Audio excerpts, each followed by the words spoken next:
Gavin Sams, Jason Allen,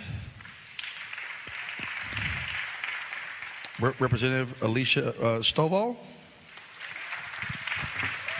There we go. Okay, there we go.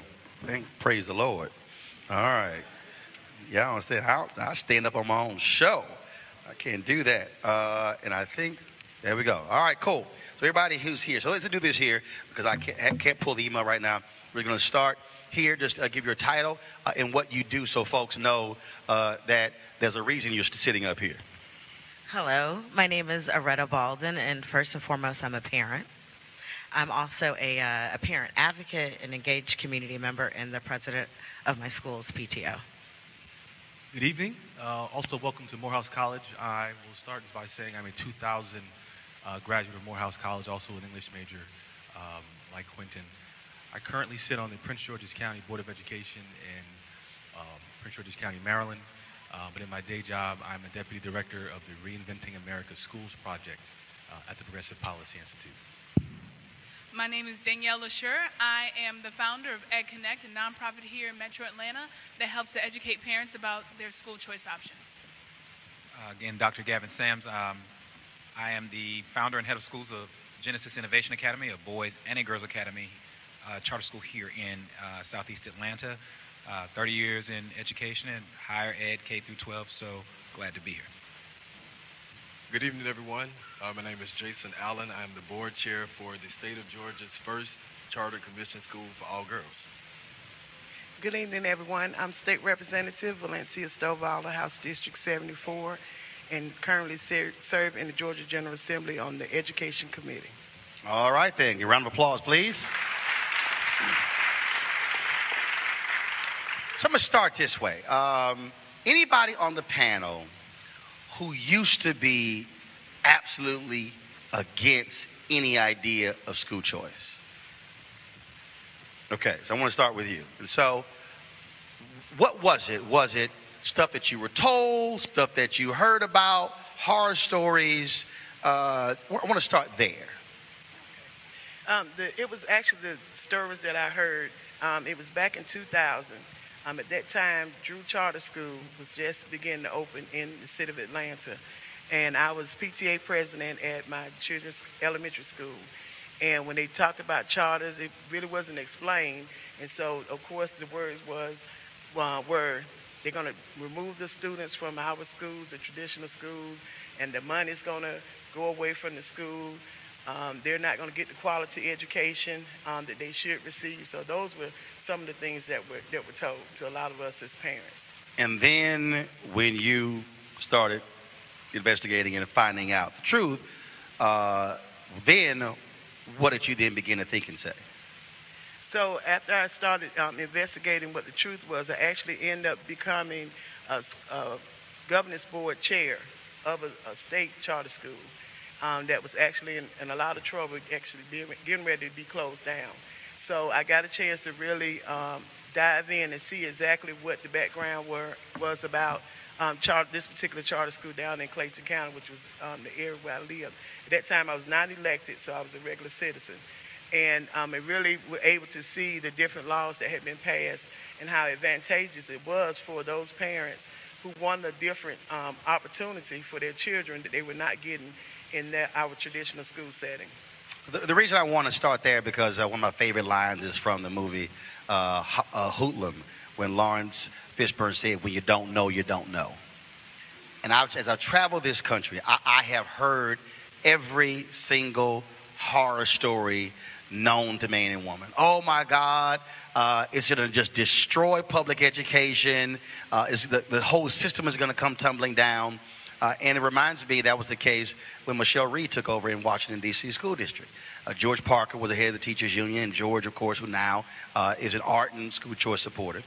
George said, look, we all said the same thing. And you look at D.C. now, you pretty much have a district that's half charter, half traditional. The school district still exists. It didn't crumble. It didn't fall apart. Folks didn't jump out of windows and lose their mind. But what this does is it causes people to say there is more than one delivery system for education. And in many ways, that's what we had. It's pretty much like, this is just it. And so anybody else can jump in here, and that is, how have you also had to educate our people to say, don't just believe what one person told you, actually go and get a better understanding of what these choices are, what these options are, not just, oh, I heard this, I heard that. Anybody can jump in. Yeah, go ahead. Okay, here's the deal. Y'all only got to raise your hand. Wayne in class. Okay. Well, okay? You don't have to wait for me to call your name.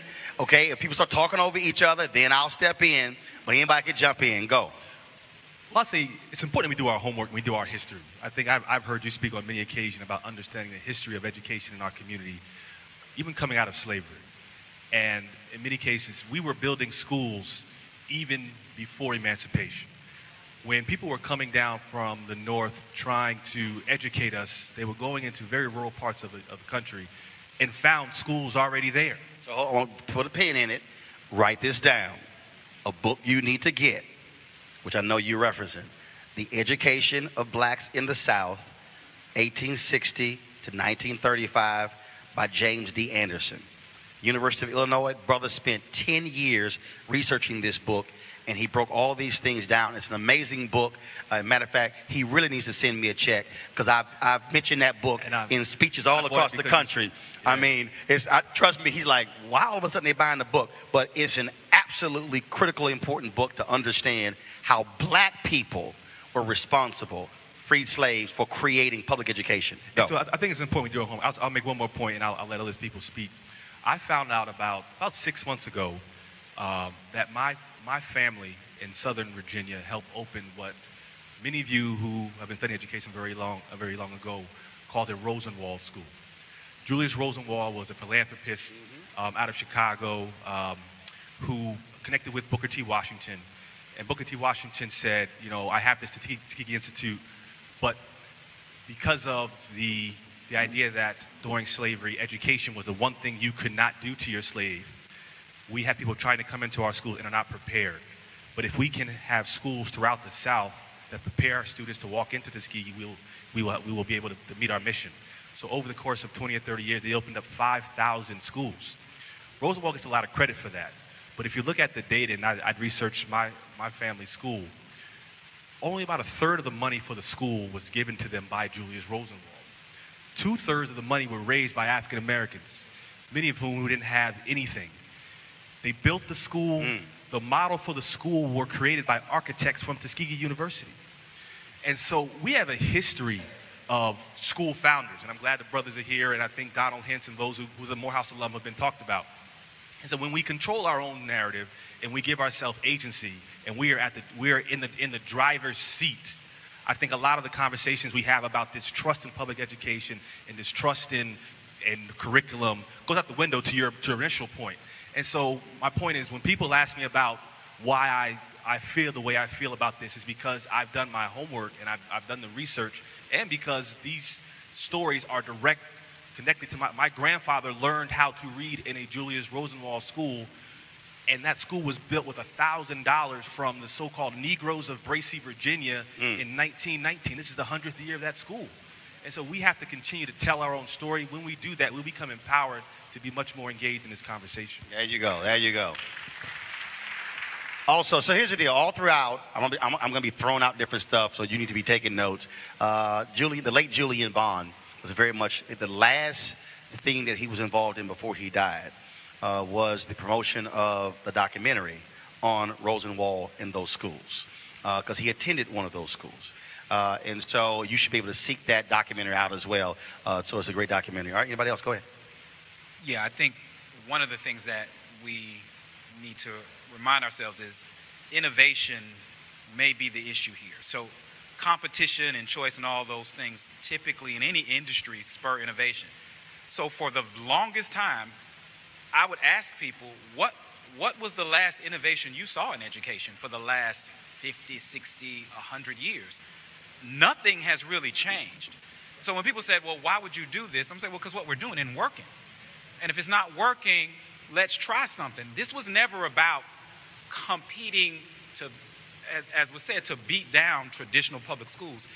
It was to create a space where you could try things that traditional public systems simply aren't allowed to do. It's not because of the superintendents and the principals and the teachers. There's an overarching structure, usually at the state level, that doesn't allow a lot of innovation. It's just as we go. So the great thing about a charter in controlling our own destiny, so to speak, is we get to try something to do things that districts cannot do. So this is my second time around doing single gender. It's not everybody's cup of tea. Mm-hmm. But however, when you have situations where we look at our community, we say, hey, our young men are really struggling, really, really struggling. Of every demographic group, they're at the bottom. Maybe one option is to figure out what they actually need, what will actually work for them, separate and apart from everybody else, because they may have unique and special needs in our community. We get to do that. Traditional public schools struggle with that. But every school, Ivy Prep did the same thing, but other schools try something unique and innovative. Interestingly enough, the city of Houston, the district of Houston, their superintendent won Superintendent of the Year because he infused practices that were learned in charter schools, and he put them in Houston public schools. Dr. Kostarfin has used several things that have been learned in charter schools, and she is now using them to try to change the dynamic in Atlanta public schools. So it's about figuring new things out and learning and trying something new because the old stuff didn't work. And let me also say this when we talk about this idea we have this idea of black innovation education. Those of you who are older, how many of you remember the CBS movie of the week starring Cicely Tyson on Marva Collins? Okay. If you were black, you all crowded around the television when that movie came on. I got the DVD right now. And when we talk about education, folks talk, oh my God, Marva Collins, Marva Collins, Marva Collins. Well, Marva Collins was frustrated with the Chicago public school system. And Marva Collins went out and created her own school. At that time, you really didn't have the expansion you have right now of charter schools. So it was a private school. One of the issues that they had is that as they kept going, many of those parents on the west side of Chicago and south side, they couldn't afford to send their kids. And then when she eventually retired, her daughter took that school over. And again, they had dwindling population. And then when they closed their doors, it was pretty sad because shortly thereafter, her daughter committed suicide. And I remember when my wife and I took over raising 6 of my nieces, and 2 of them were 3 grade levels behind. I said, I need to find somebody who can help me understand how to get them caught up. And I tracked down Marva Collins. In fact, she was living at the time, I think it was in Augusta. And we had a great conversation.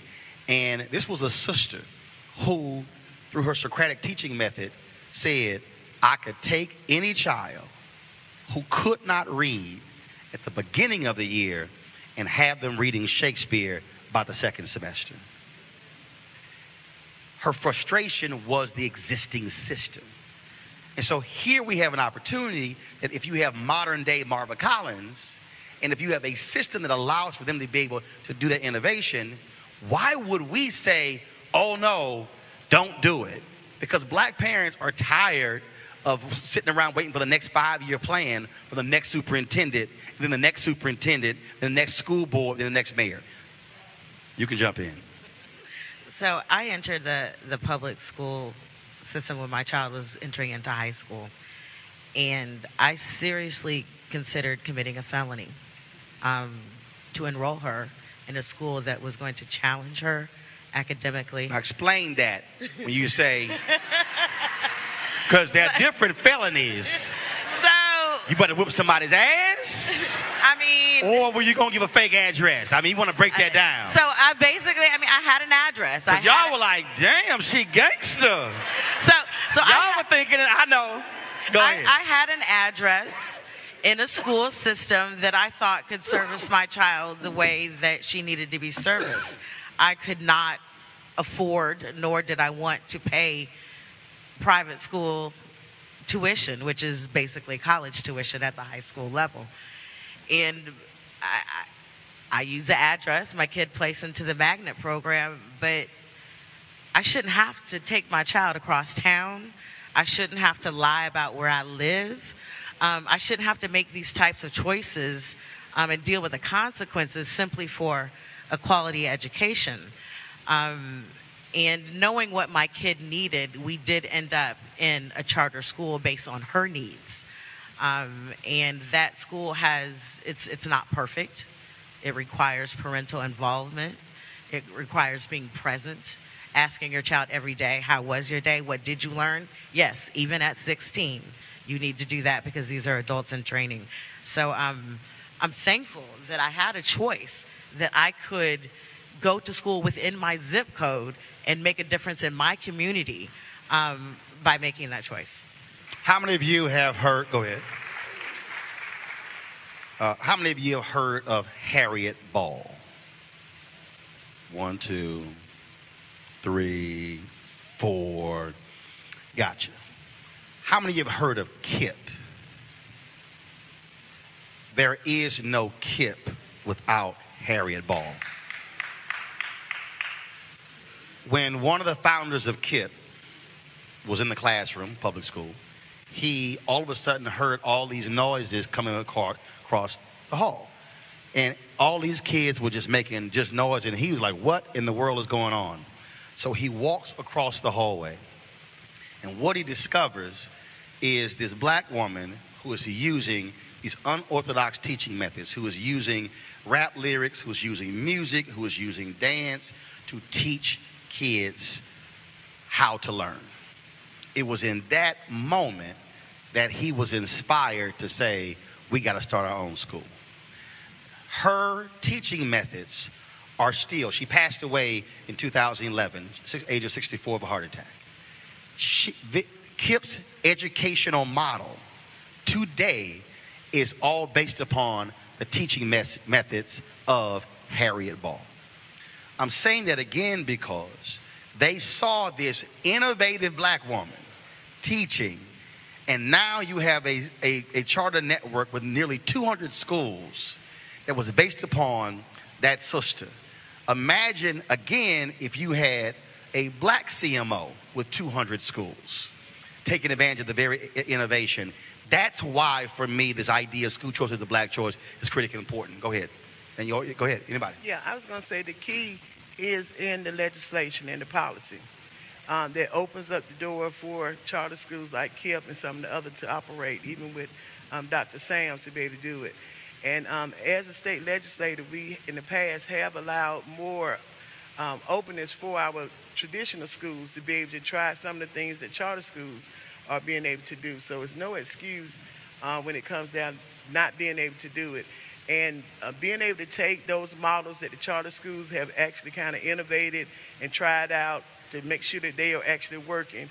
What I have not seen on a wide scale across the state are our traditional schools taking those methods and models that the charter schools are actually using to make sure that the kids are getting the best education, especially in our black communities. Jason and Danielle, I want to bring you in this conversation because at the end of the day, the question is what works? I mean, if it's working and kids are learning, why are we not saying study it, replicate it? Part of the issue, I think, as someone who has been on a school board before, I think it's really important that we have people in our community, business-minded, lawyers, people to back up our strong leaders in education, because there's a difference between managing a business, doing the books and accounting, and excellent teaching. We need to make sure that more of us from the community join these boards and use our gifts so that we can continue to uplift education. And that's part of the reason why we don't have as many CMOs, I think, here in Georgia, because we need to collectively as a community make sure that those with the backgrounds of, business, accounting, law, like we can be there for you in stronger ways. Well, and one of the reasons, again, the way we started this is because this is not just about, okay, come to a city, have a conversation, and then, okay, that was great, then leave. No, it's what we want to come out of this is what we did in Tulsa.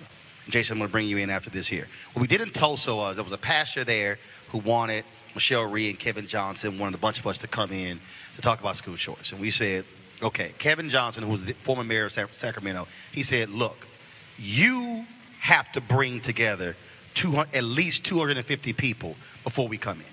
He said, we're not going to bring people in and then it's 30 people in the audience. The pastor said, no problem.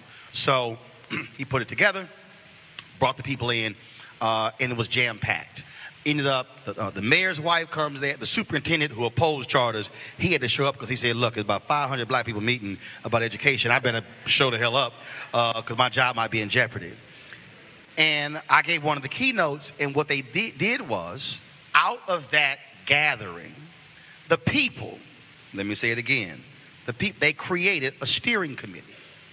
And they created people to say, okay, and they had all these stakeholders. They had links, deltas, alphas, they had grassroots folks, they had Hotep, they had Boule, they had everybody. They said, if you care about this issue, we want you at the table. And what they then did was, to your point, they said, okay, who's interested in creating charter schools? Folks raised their hand. They then said, okay, who has capacity? Who has land? Who has building space? Who has resources? And they began to do that.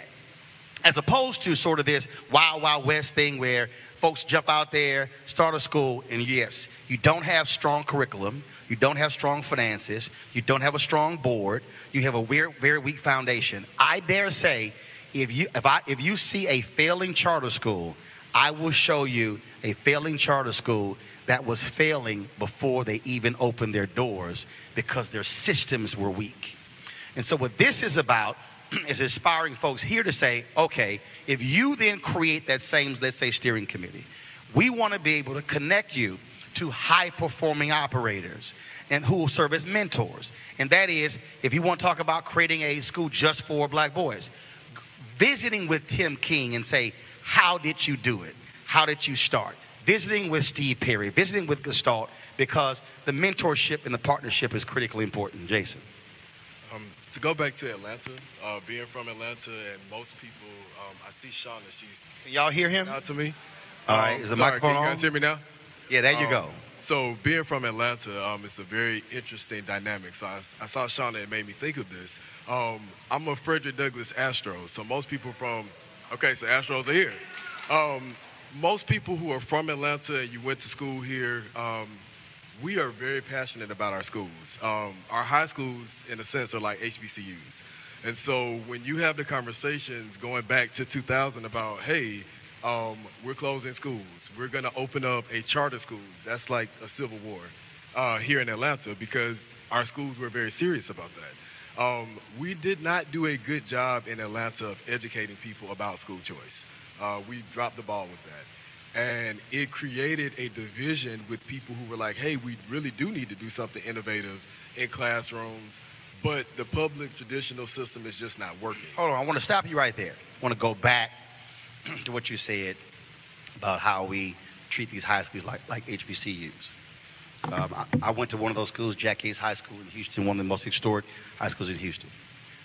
While the folks were saying that, were any of the people looking at the grades and the proficiency of the students? Go ahead. Okay. So I couldn't answer that. I was in school during that time. But no. But what were you hearing? Because so were they looking at that? Because this is what my experience is. We are in love with buildings and history without saying, are the kids learning? And that, for me, is a problem.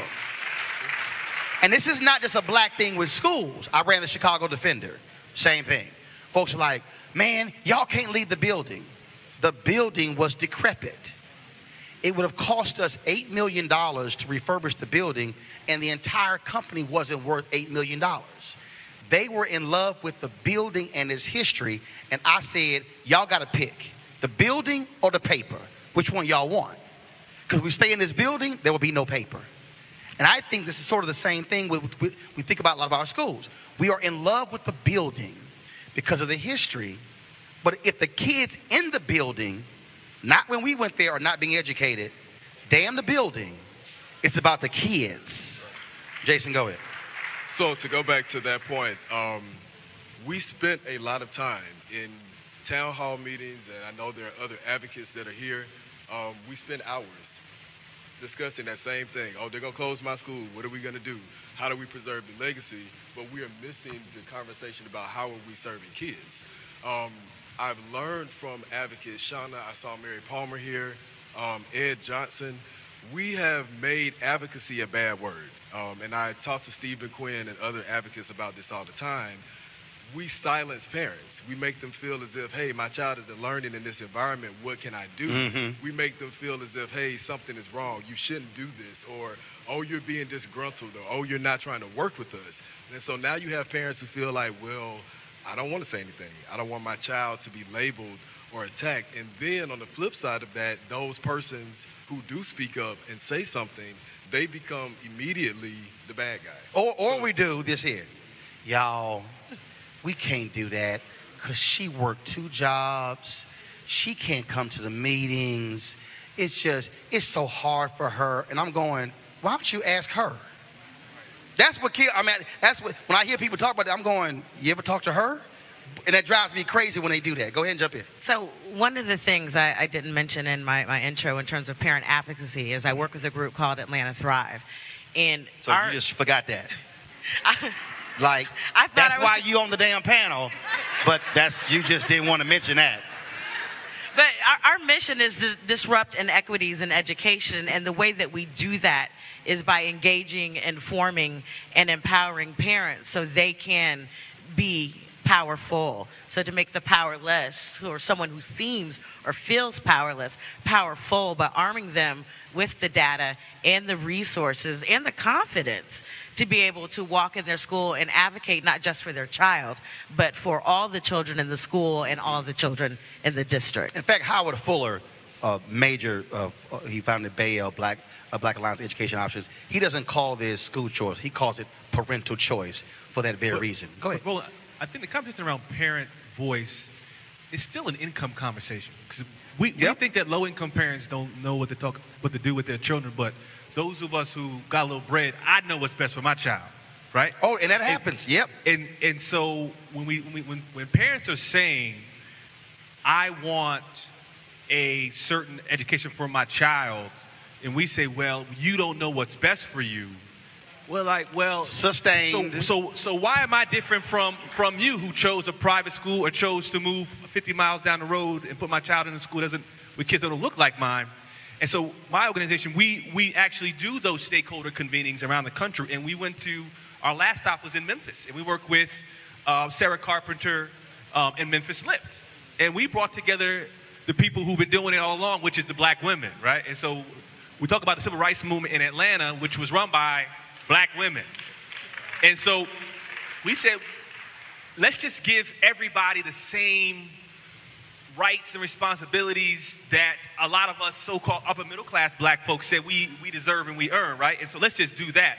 I think it's important that we do put people's names to these. It's easy to vilify a certain movement or if you don't put the names to it. And I'm going to give you all a name. Hazim Hardiman. Hazim Hardiman just came popular recently because he's a 2019 Rhodes Scholar from Temple University. Why is that name important? Because his mom had to lie about her address in Philadelphia in order to get him a quality education. And now he's a 2019 Rhodes Scholar, right? And so when we put names to these people, and I just say, 80% of black boys and 50% of black girls and these numbers and poverty numbers and free and reduced, it's easy to sort of dismiss that. But I challenge you to stand in front of a black mother, a black father, a family whose child has been undereducated and underserved for 2 and 3 and 4 years and tell them to wait. Boom. Just do that. Boom. Because I know with myself and my wife, I can pick up tomorrow and I can move. I can make that change. I have that agency. But we have to share that and say, you know what? Your child is just as important as mine is. And we don't do that, and we had to do that better. Roland, I wanted to... Sustained. Go ahead. All right. Actually, I introduced... Hold on. Go. Actually, I introduced House Bill 263 for that very reason about parents not having the opportunity to wait. This House bill allows parents to openly enroll in any school in the state of Georgia without restrictions with zip code, as long as the person who lives in that residential address gives them permission to use that address. And so when you talk about looking at in parents' faces and parent and mothers' faces, that don't know what other choices they have, and they're willing to make those sacrifices, whether it's driving an extra 30 minutes an hour. They shouldn't have to, but in the meantime, those kids are going to be turning 18. And once they turn 18, the local school districts, they're no longer concerned about our kids. It now becomes a societal problem, and we start looking at what's going on with our prison system. I know in Georgia, we're spending about $1.6 billion in corrections.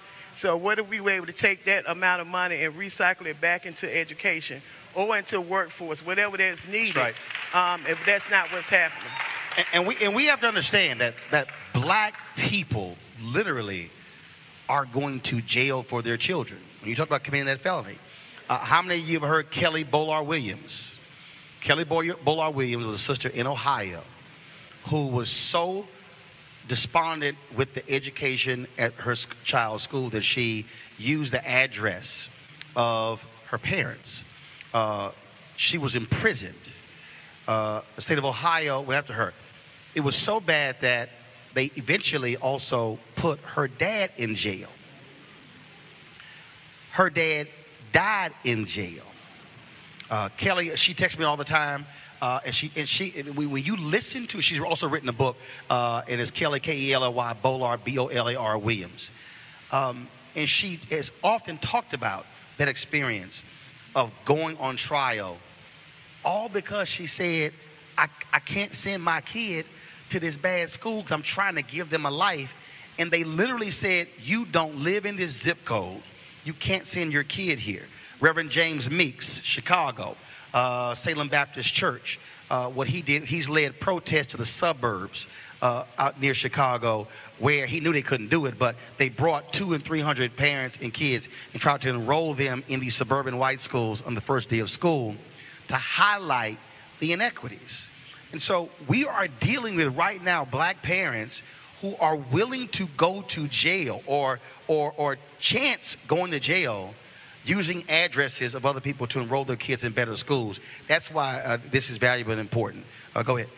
So, Representative Stovall made an amazing point in regards to policy, and I also want to drive that we need people present. Advocacy begins, as a lot of us on the stage know, with us being present. We can't advocate for our children if we're not in the schools. If we don't know what's happening. I've seen too many times we trust people who are leading schools to also educate, rear, take care of, lead our children, and we don't know what's happening in classrooms. We don't know what's happening when they're going to the recess or when they're going to the cafeteria. So we need to be present. There are a couple of things that are happening under the Gold Dome right now that we need more people in the city of Atlanta and Metro Atlanta helping to advocate. Specifically, when you look at school choice, the National Charter School Association has just released a report that has showed that our schools have increased specifically around the area of special education. But it's also important for us to realize that where charter schools may be thriving... So hold the microphone closer to your mouth. Hold the microphone closer. Sorry, thank you. We also have to realize that there are a lot of kids who are being left behind because there are schools that are failing children in special education. That starts with policy. It also connects to the school-to-prison pipeline. So when we're advocating for school choice, we also have to be advocating for other avenues that do not circumvent our children from not being successful. I'm looking at our YouTube live stream, and there was someone, and I'm going to find his name. Y'all know I don't play that. So H.A. White 2000 said, how about you fully fund the schools that we have? Okay. But I have no disagreement. But check this out. We had a similar event like this in Selma. On the panel, we had a member of the State Board of Education, who was an art and charter opponent, with the Alabama Education Association, who was on the panel. And then we had a sister who was the first black female athletic director of a Division I school. This is what she said. She said, because of the education rates in Selma, I will not send my scouts to even scout your athletes because the likelihood they cannot make the grade. She said, we are seeing black students losing scholarships because they can't meet the NCAA academic requirements. So then the brother who was from the Alabama Education Association, who happened to be a fraternity brother of mine, Alpha, and he was just mad the whole time. He said, fully funding. I said, okay. I said, have you ever been fully funded? He said, yes. I said, really? When? So he told me the year. I said, what were the proficiency rates of the students when you were fully funded? He says, higher than they are now. I said, that's not an answer. I want to know what was the number. And we went back and forth, back and forth. And there was a sister in the audience who said, I got it. She pulled up her head up on her phone, and I walked up, I said, what were the numbers? She said, for black students, the proficiency rate, the years they were fully funded, was 4.63%. How you just responded was how the room responded. I turned to him, I said, so the years you were fully funded, 95% of black children failed.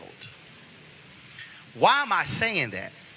Because we think, because we've been told, that the answer is to fully fund. But here's what we don't know, and you run a school, please jump in here. If you understand education, the allocation per student is not going solely to the student. The amount of money that is set aside per pupil is broken down. It's going to all kind of other things. And so literally the amount of money, if you break it down, that's being used to educate that kid is not even close to the per pupil deal. And so I just want us not to get caught up in, I believe in fully funding, but I want us to understand that that is not, oh, you're fully funded, boom, taken care of. Let me just some misconceptions. So I mentioned earlier, I'm on the Board of Education in Prince George's County. We're the 17th largest school system in America. Our budget is $2.8 billion with a B. 130,000 students, 210 schools.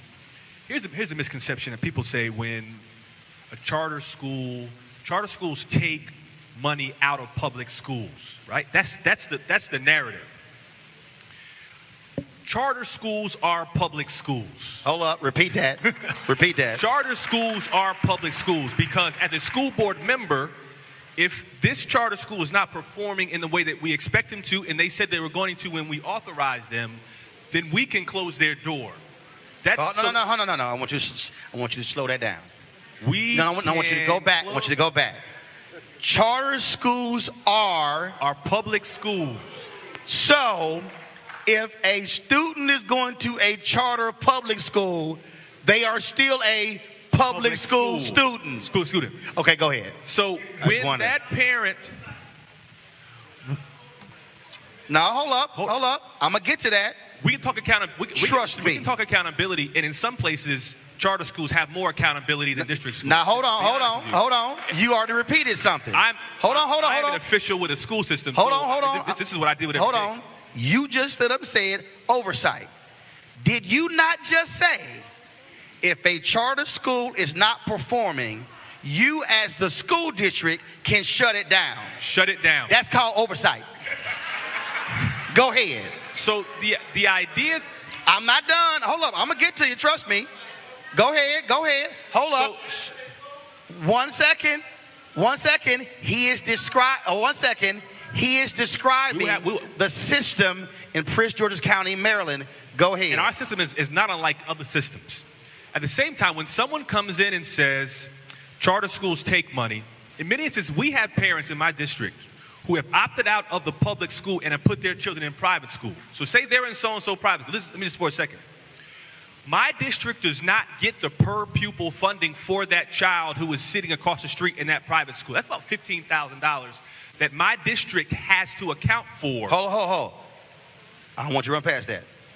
The per pupil for PG is $15K? 15,000. Okay, go ahead. So when that child says, we're no longer going to Prince George's County Public Schools, when we go to the state, they say your enrollment is down. So we're going to give you less money. But if a parent says, because of this school, because of what you do differently, because of what I'm seeing happening, we want to bring your child back into the school system, that $15,000 comes back. Now, our system will give not a whole $15,000 to his school. We may give 70% to his school. So maybe he's getting more like 12. In some cases in Georgia, you could say you're actually getting less to educate the child at your charter school than at a district school, all while the parents paying the same amount in taxes. Now, hold up. I want to unpack that. Because again, if you don't know the rules, most charter schools, based upon state laws, Representative, are not allowed to use any of the funds for buildings or construction. Or transportation. So, 1 second. So, you have a charter school that in many cases is getting less per pupil, and that charter school cannot use any of that money to the facilities, transportation that a public school can. So when a traditional district builds a new school and drops $80 million on a new building, they can use district money for building, for buses, for transportation, but the charter can't. Go ahead. 1 second. No. Brother, hold on 1 second. Point is this. Hold on 1 second, bro. I'm walking you through stuff because here's the piece. You might know, but they might not know.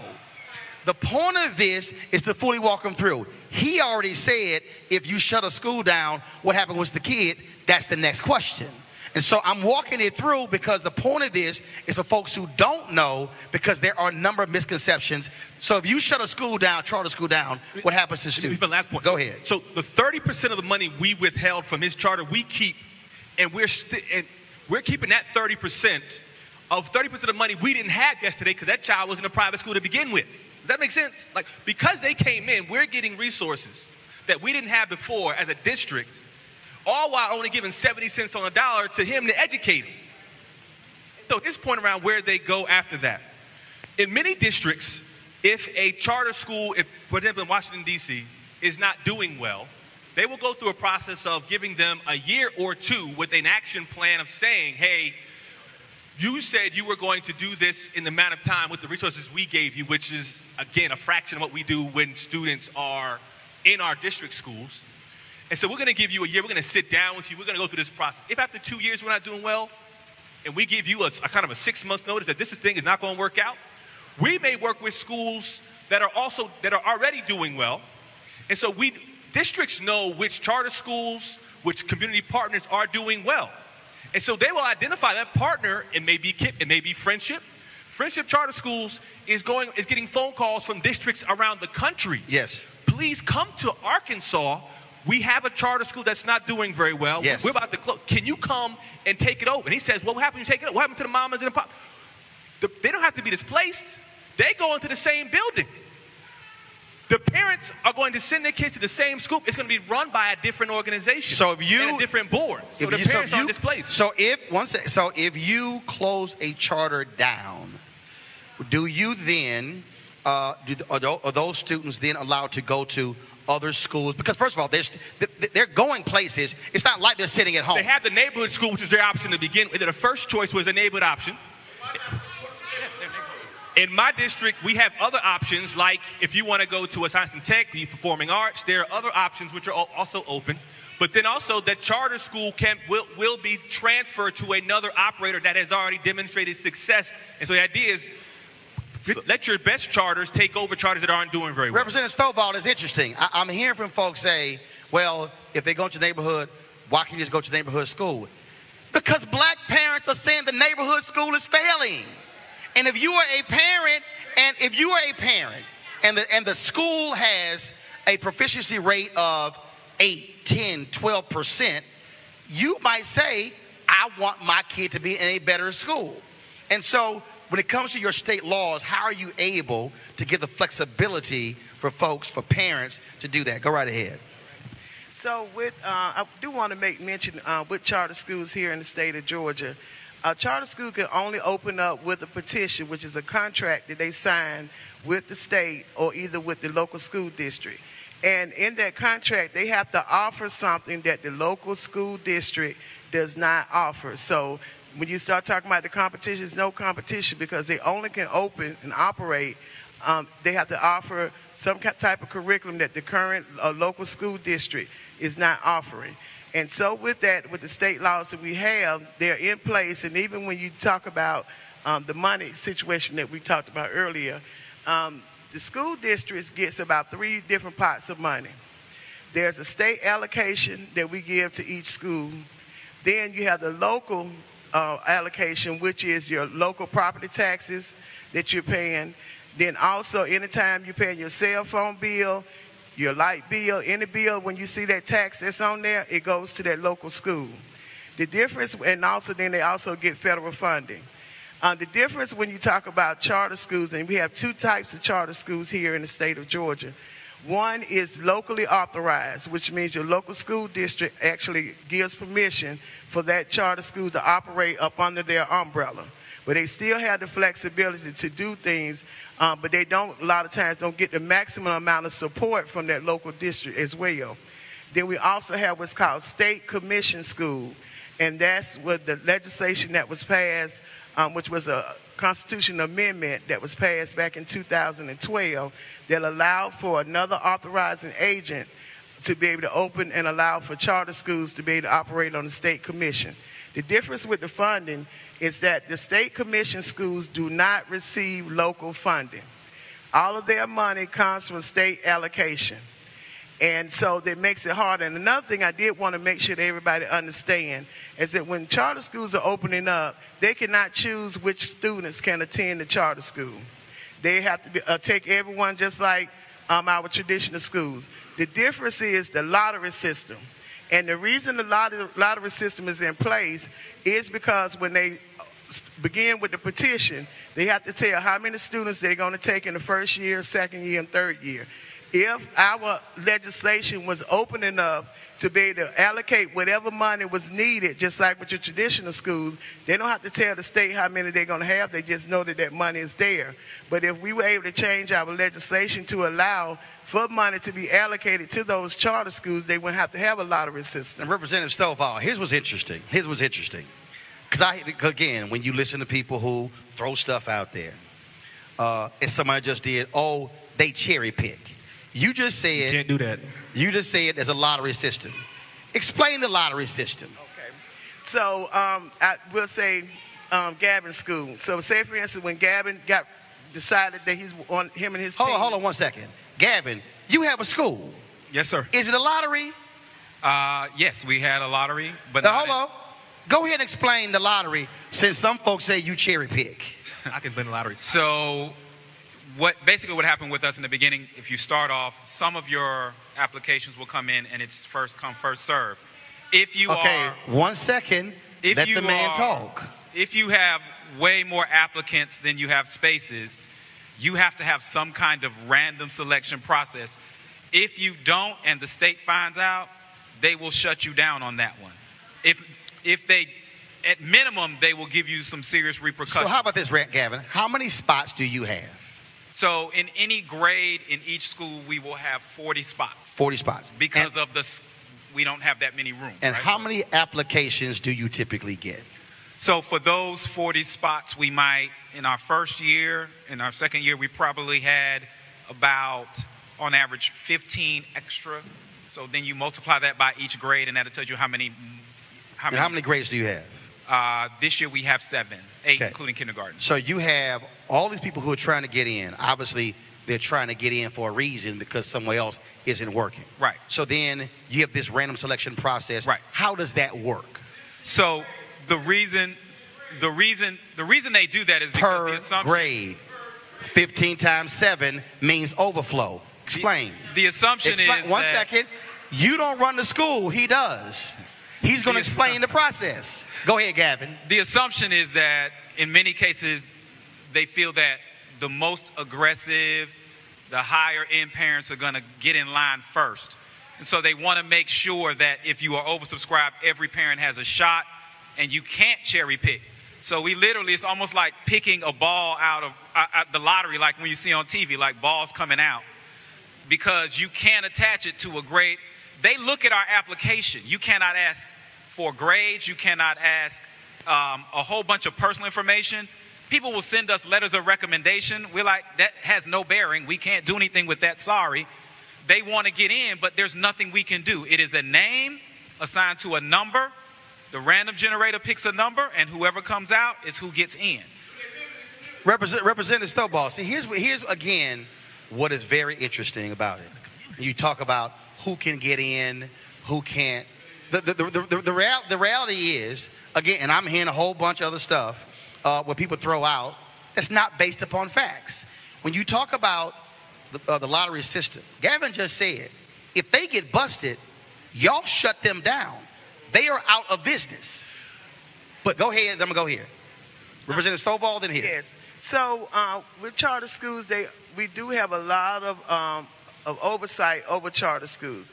As versus your traditional schools, those schools usually do not close down. They can be poorly performing for years and years and years, and they still operate. When a charter school, because of that petition, which is a contract that they sign, they agree that they're going to offer these types of curriculums to these type of students. And when they don't do that, the oversight that's on the state level can come in and close the school down. That means they will put the locks on the door. They will liquidate whatever the school desk or whatever the equipment they have is liquidated. And you know, I look at it as if we were able to do that to our traditional schools when they're not performing, being able to go in and close them down and not leaving that authority on our local school board, I think we'll see a lot of changes going on in our school because they're comfortable. They know that those schools that are zoned, children that are zoned in their district have to attend that school. Curtis. Roland, if we're not going to have a conversation based on facts, it's going to be hard to really get to the next level. No. We only deal with facts. I don't deal with the idea that folks making up stuff. The idea that charter schools are cherry picking is a false narrative. Here's a data point that will kind of speak to this. If you look at most large school districts in America, and you look at the percentage of students who are in charter schools who are from low-income backgrounds, and those who are in a district school, oftentimes charter schools are educating populations, their enrollment of students who are low income or of students who have IEP is higher than the district average. And so the idea that a charter school would cherry pick students that society has, not us, is harder to educate just doesn't make a lot of sense. Many places you have, in my district and others, we have what we call a universal enrollment system, which means you have a number of charter schools and some other schools that may, in some instances, innovation schools or autonomous schools. And so parents apply to a central location, which is often run by either the school district or another authority. They and sometimes give you a ranking. I choose these schools, and then they try to match you with a school based on what you choose or based on what you have, where you want your child to go to. And so oftentimes, a charter school is going to get a list of students enrolled in their school, and they have no choice whatsoever to educate those children. In some instances, at percentages that are higher than the school average. And they have, to their credit, a box saying, you want to educate a child who you all said is hard to educate, and you're going to give me less money to do it, and then you're going to hold me at a level of accountability that you haven't held this school that he came from to. So come on, can we just have that conversation, bro? Gavin, go ahead. Gavin, then Danielle. Gavin, then Danielle. I think let's be clear, nobody does what we do to compete and to hurt the community. My whole life I was told to go and become as great as you can and come back. When you say I have sacrificed time, money, energy, income to work with my community's kids.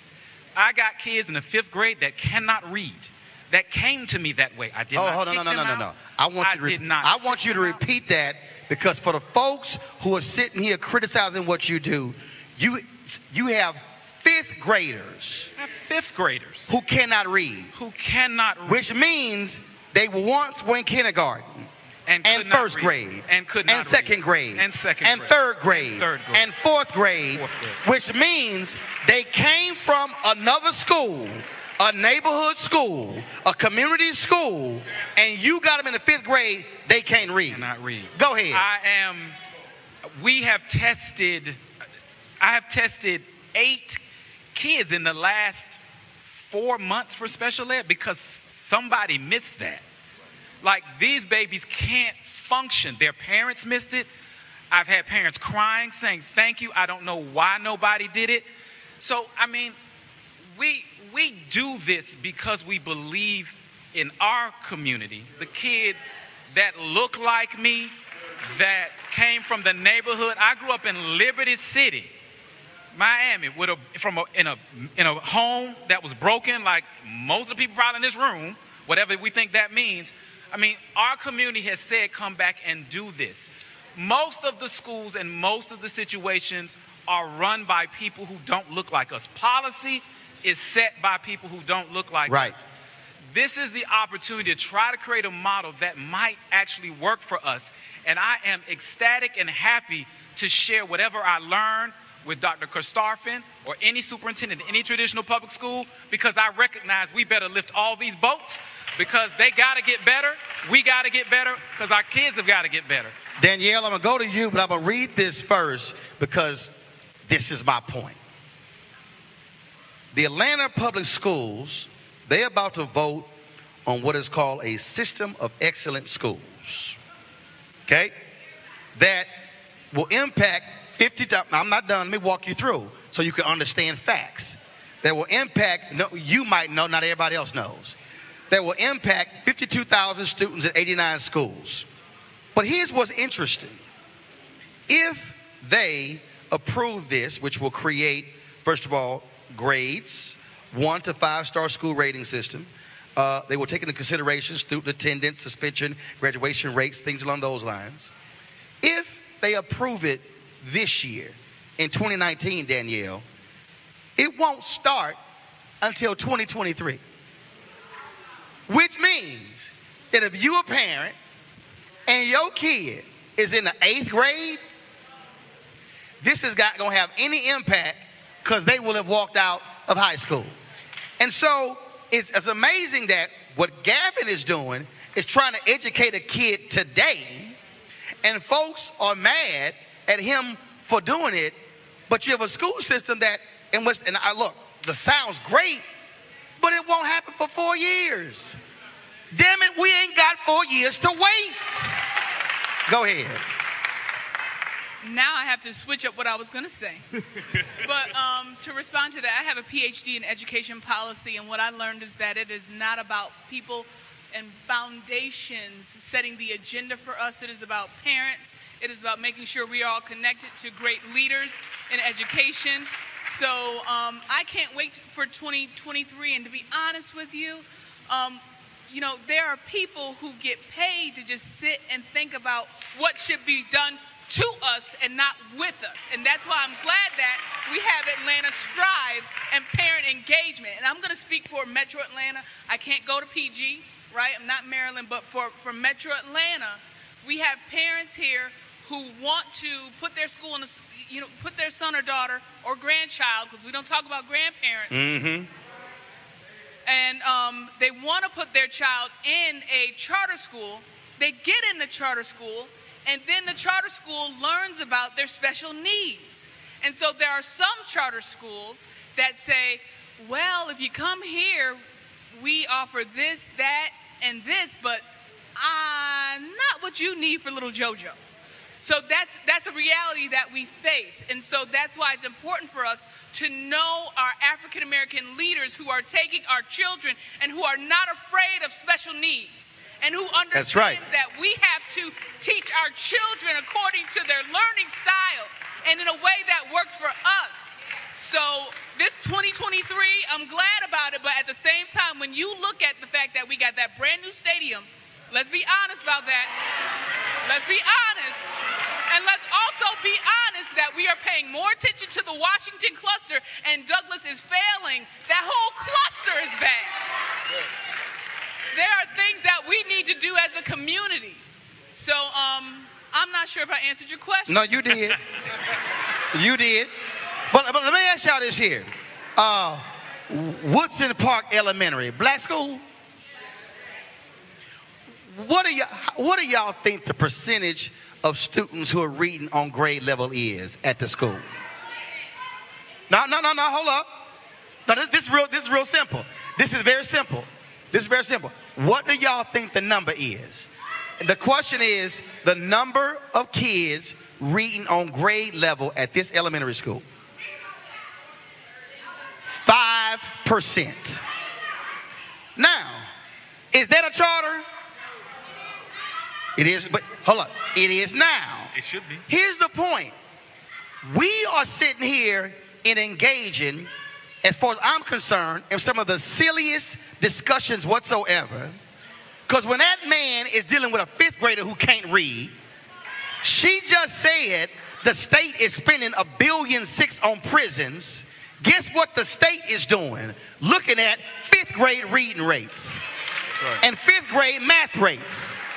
So if you sit in this room and say you want criminal justice reform, well, damn it, you better have education reform, because education reform will also impact criminal justice reform.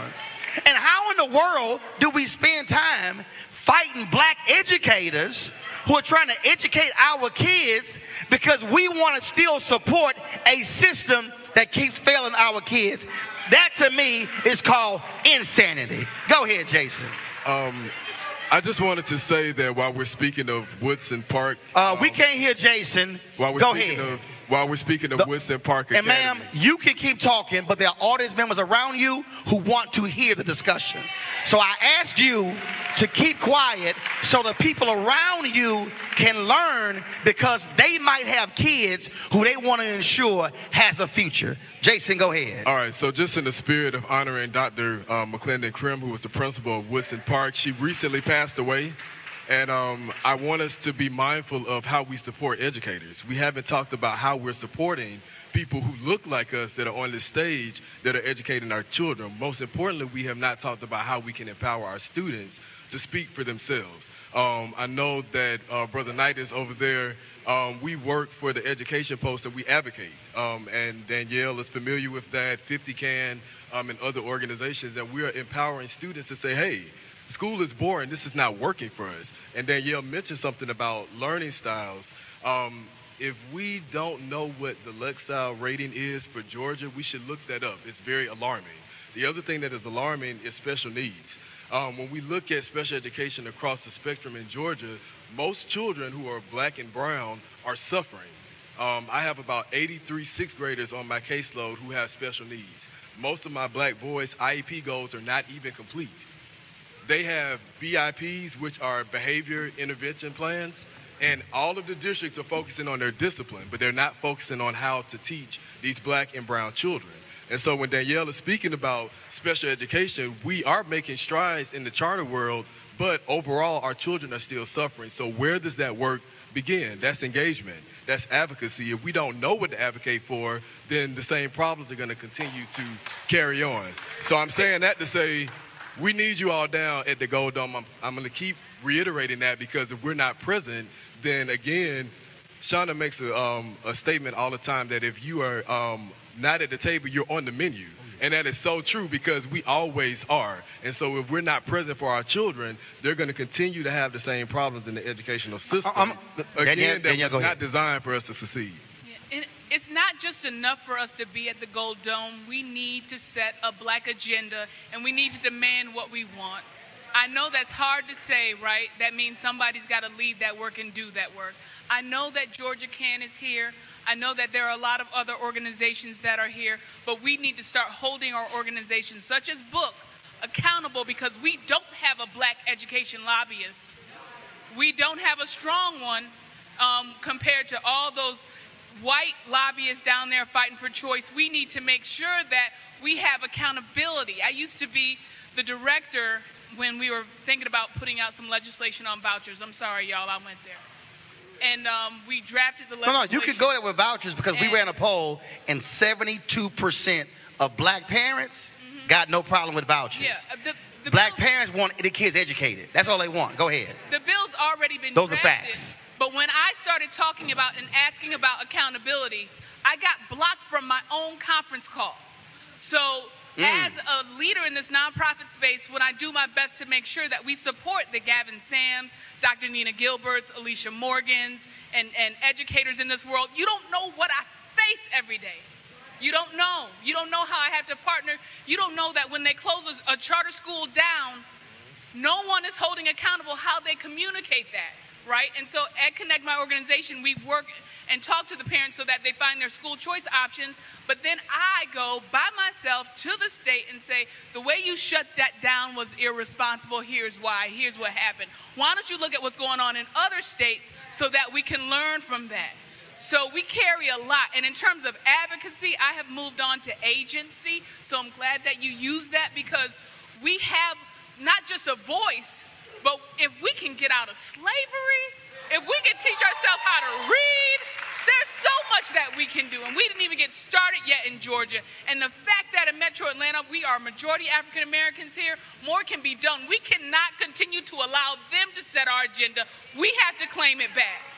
I want to go back to Aretta, because you talk about being a parent.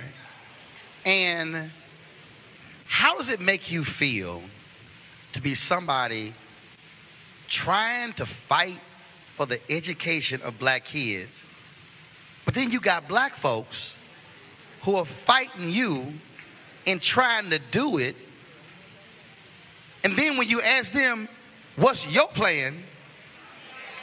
Or where they send their kids. Ask them where they send their kids. Well, their kids. I mean, it has to be, I mean, and the other piece is, why is this an either or? Why can't it be and? That's actually what I was going to say. I don't think it's an either or. I think it's a yes and situation in terms of how can we support our district schools so they get what they need and the children are getting educated, right? And as well as how can we give parents choice. I mean, when you wake up in the morning, you make many choices. You choose what shoes you're going to wear. You know, you choose the outfit you're going to put on. I mean, you choose the way you wear your hair. Why can't you choose how you want to educate your children? In fact, I'm about to really get in somebody's seat right now. What campus are we on? The house. Morehouse. So of all the folks who say they don't like taxpayer money going to charters which are public, how many of y'all realize that when you get a Pell Grant to come to Morehouse, Public money. taxpayer dollars is being used to fund a private college? How many of y'all like Spelman? Last I checked, Spelman is private. So if you get a grant from the federal government to go to Spelman, that means taxpayer dollars are going to support a private college. No, there's not more to it. No, it's very basic. When you make the argument, because see, it's very interesting that if you have Medicare, here's the deal, health care. If you have Medicare or Medicaid, the government does not require you to only go to public hospitals. You are using taxpayer dollars to go to private hospitals. And so it's interesting to me that, and here's the other thing. When I was in New Orleans, we did a special. Y'all can go to our YouTube channel. I loved it when people were like, "What?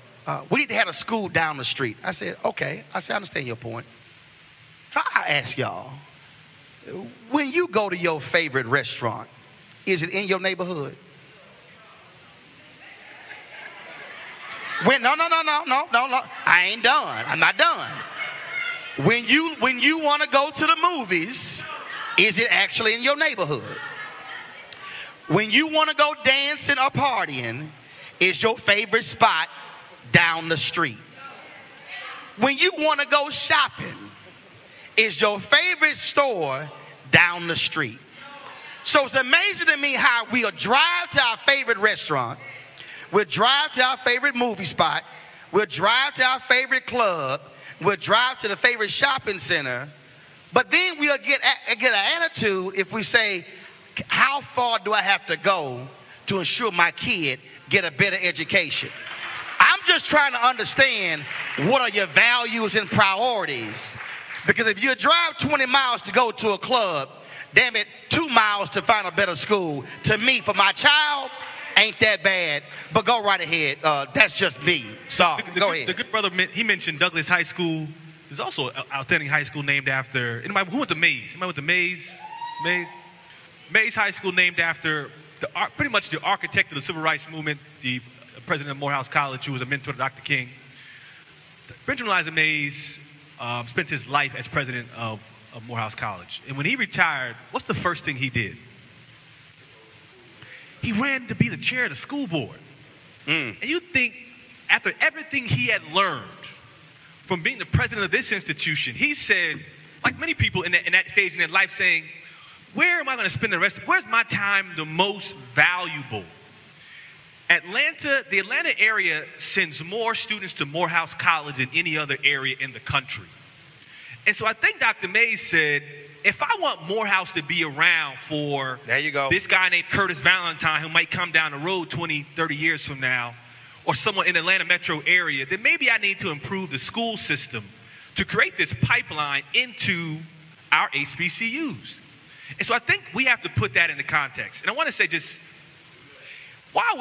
if we leave here and people don't advocate for change, not just through not through retweeting something or getting a selfie with his brother afterwards and say you were here, which many of y'all gonna do. I think the idea is that how many of you all are voting, and many people in the room are gonna say you do, because I'm kind of preaching to a choir, I can tell by the tone. How many people vote in school board elections? I know you will. I said I know y'all, but we're talking about in most places in the single and teens. Most people cannot tell you who their school board rep is. Many people can't tell you who their state legislative rep is, or who the city council, or what district they live in, or the fact that they may live in one district but send their kids into it or work in one. And so we have to get to the point where we didn't just come out here for an exercise and you said what you said, I said what I wanted to say, you felt better because you got it off your chest. I came here, I got my selfie too. I went back and everybody said, Kurt, man, you doing your thing. No. The beauty of the Civil Rights Movement was they changed laws. Boom. Unless you are changing laws and unless you are disrupting things, people are fine with us barking and making these comments because you ain't hurting nobody. Let me tell you something like this. I love Black Lives Matter, but stand your ground is still a law in Florida. Yep. We still have laws that the Koch brothers are still advocating for-profit prisons, voting rights taken away from each other. We have more states that have stand your ground laws now than they had when Trayvon Martin was killed. Let's talk.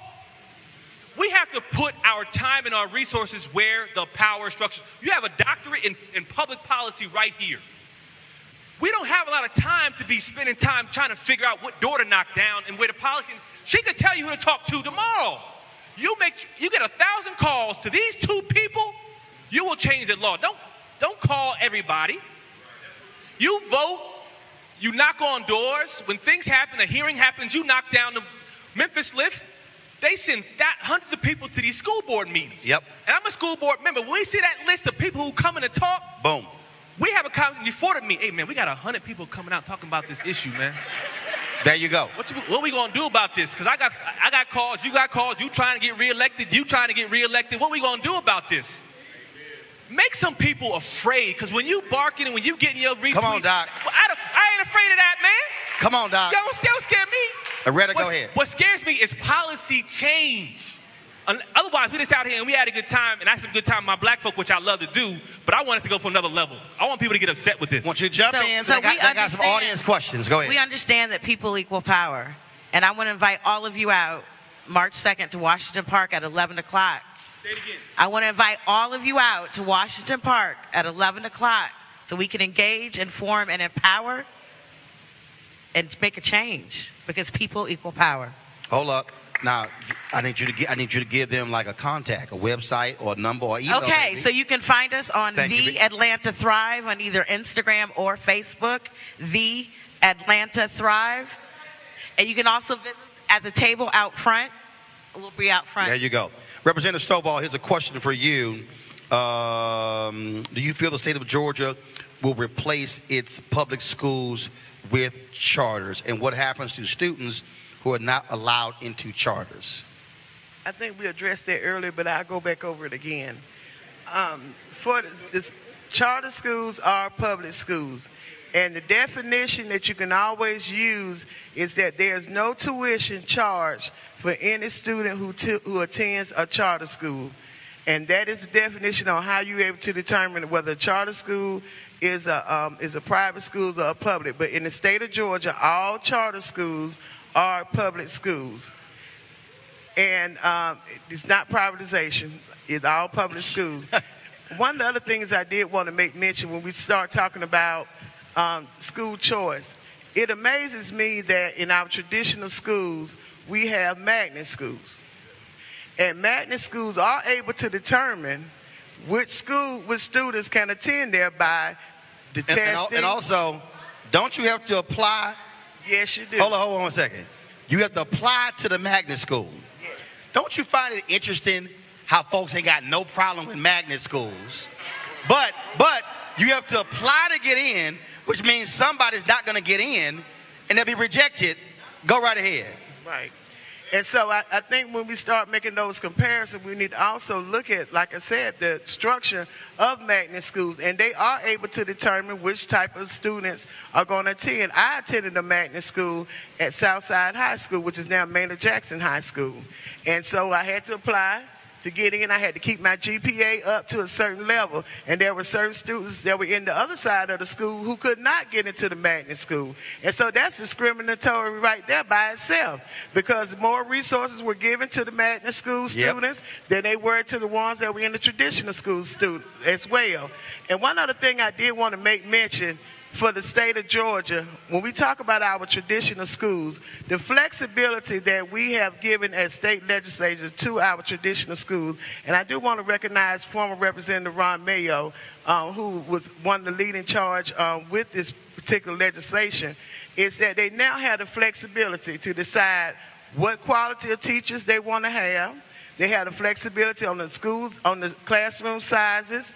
They had a flexibility on how they're going to spend the money. So all the things that charter schools have, the traditional schools have them as well, because that was one of the biggest arguments when the whole thing came up about charter schools, that when you all let charter schools do this, they're allowed to do this, give us the same flexibility. Well, now the traditional schools have that flexibility. So why aren't they using the flexibility? They have more money that's allocated that they're able to spend than our charter schools. So they can do the same thing so that parents don't have to travel outside of their area. But for right now, until the traditional schools step up, and some of them have, and some of them have not. But until then, what are parents supposed to do? That's the answer that I want to give. And when there are others like myself who stand out in the gap, just like with Representative Mayo and also Representative Alicia Thomas Morgan, we are ostracized by our Democratic Party.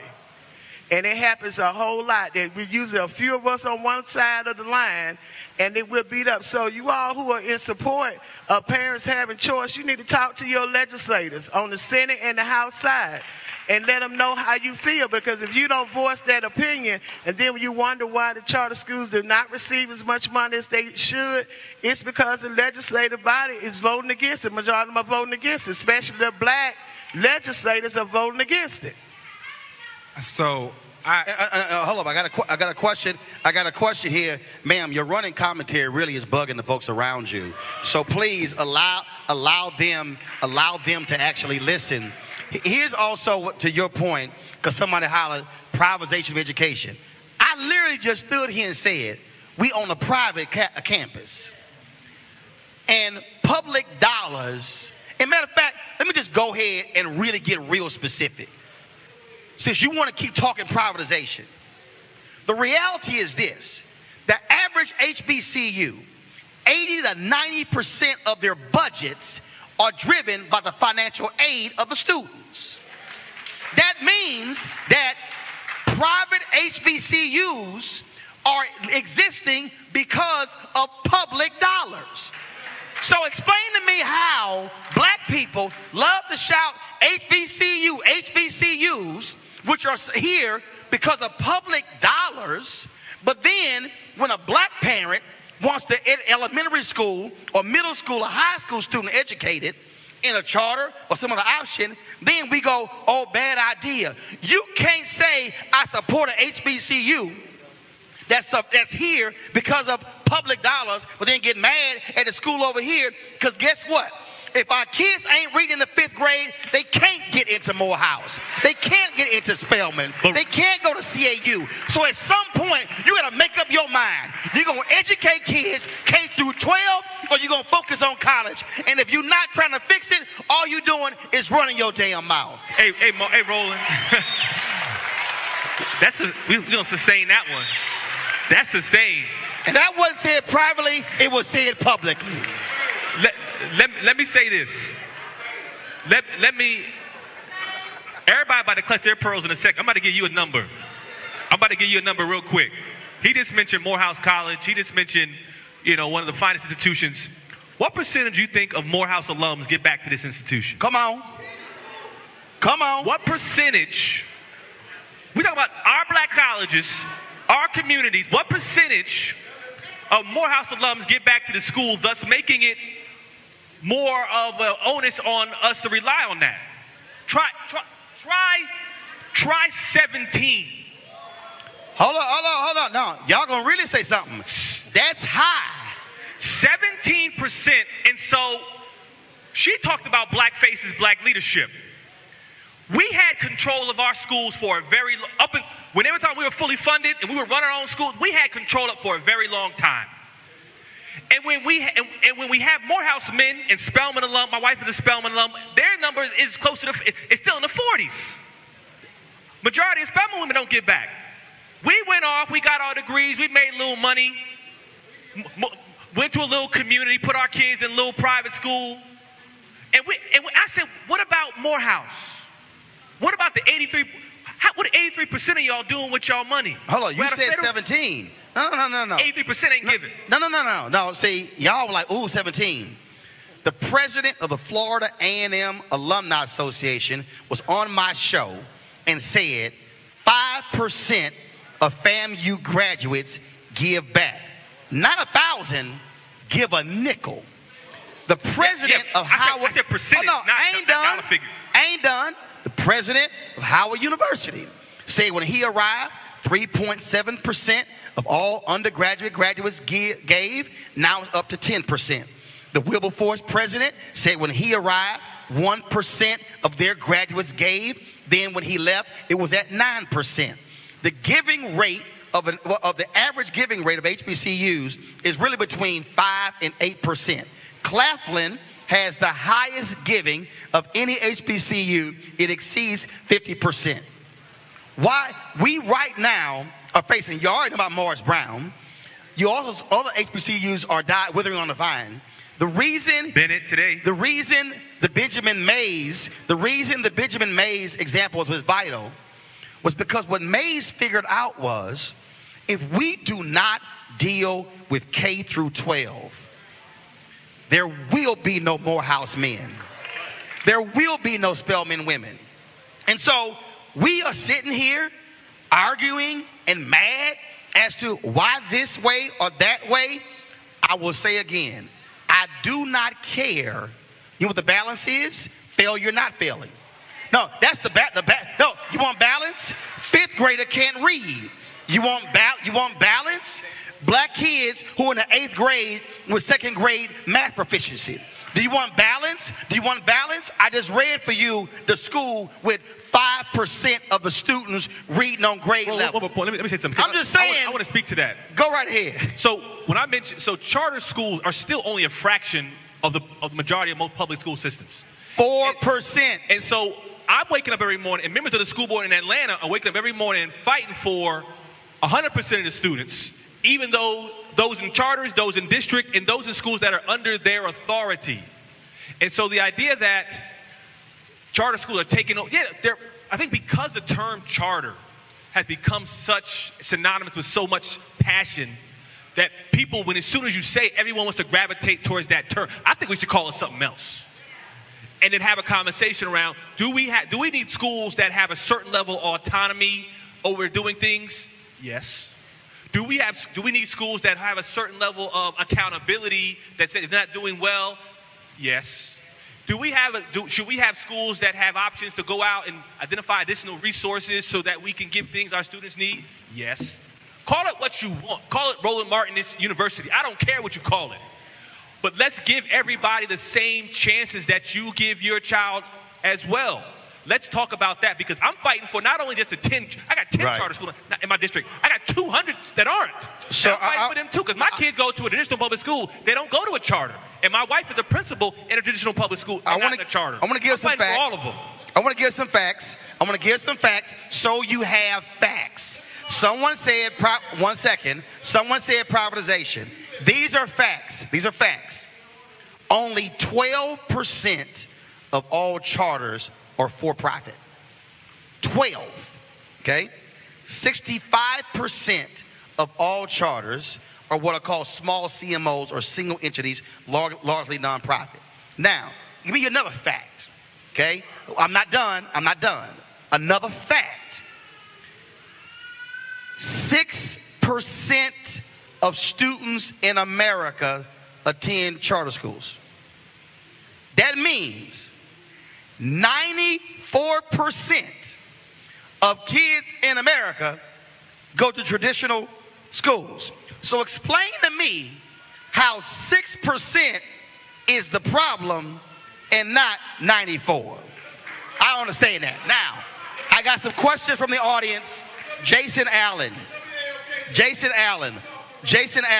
of what school are you board chair? And the question is, how do you advocate for funding and resources for that school? That was a question from the audience. Awesome. I'm the board chair for Ivy Prep Academy, and actually, if you go to edlanta.org, I have my letter that I sent to our legislators about funding for all schools. It's available on there, but Edlanta is a mechanism that I use to advocate for not just school choice, but also improving our public traditional schools.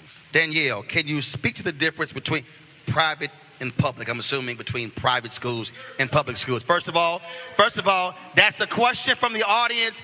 You don't control the mic. Go ahead and answer the question. Okay. So somebody has a question. You can talk as loud as you want to, but she's going to get an opportunity to answer the question. Danielle, go right ahead. A public school, there's a level of accountability that you have for a public school. We all know in the state of Georgia we have traditional public schools.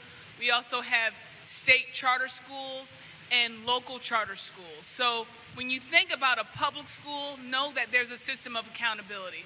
For your private schools, yes, there might be a board, but that accountability piece for that education piece may not be there. So for private schools, it's important for parents to be careful and not make the assumption that that's the best match for their child just because it's private. So for instance, if you have a child with a disability and have an IEP and you use the special needs scholarship program, which is, you can use a voucher to go to a private school.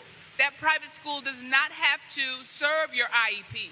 Now, this gentleman in his school and Ivy Prep, they have to because they are a public school, even though they're a charter school. And your traditional public schools have to do that as well. So that's the difference between a private and public. And for whoever asks that question, if you want to talk about it more, I'll be outside at the end of this. You can come to the Ed Connect table. I'm a mom of a 4-year-old boy. How do I find the best school for him?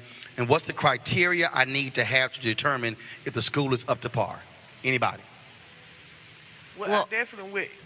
You said she said it's 4-year-old? She's a mom of a 4-year-old boy. Okay. Definitely knowing that early education is the key. And identifying, and now with the state of Georgia, we've now moved toward quality-rated schools for our pre-K schools.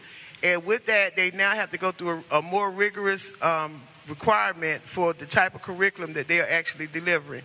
And by 2020, all the daycare centers, early learning centers in the state of Georgia will have to be quality rated. And that's the 1-star, 2-star, 3-star. So being able to research on the different schools and what it is that they're able to offer, going in and talking with the owners of that early learning center, talking to some of the parents to feel to see how they like the particular school, and then even moving forward with your elementary school. You can always go online with the Georgia Governor's Office of Student Achievement or the Department of Education to be able to research some information on the schools in your area and going and talking with the principal. Aretta?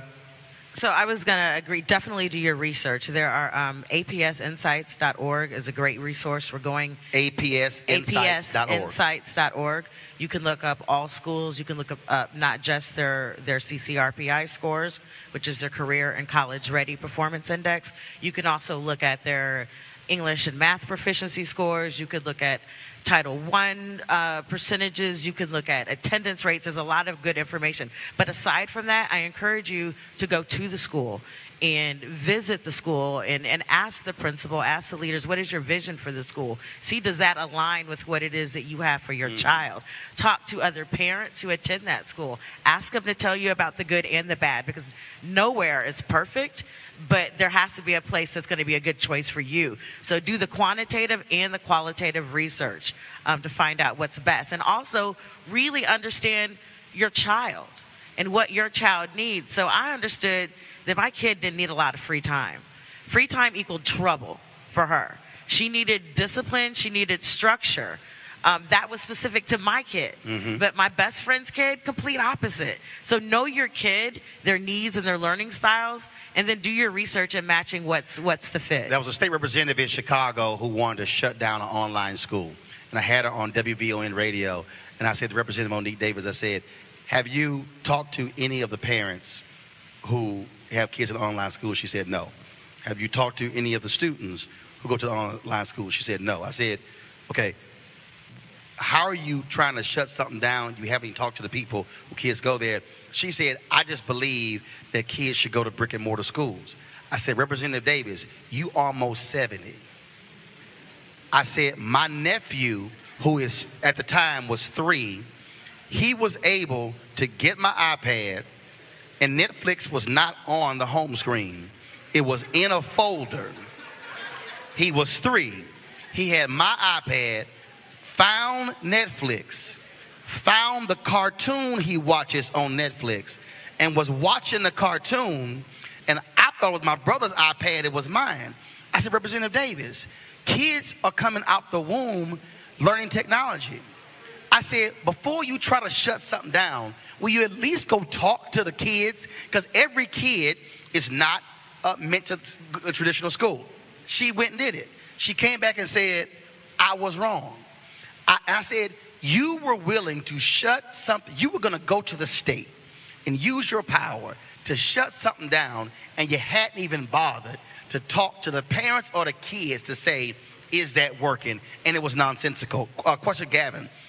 Here in Georgia, what is the accountability of charter schools? Because the question says that when parents choose school choice and the school closes, this fails the student and ultimately the community. So what's the accountability, the oversight in Georgia for your school?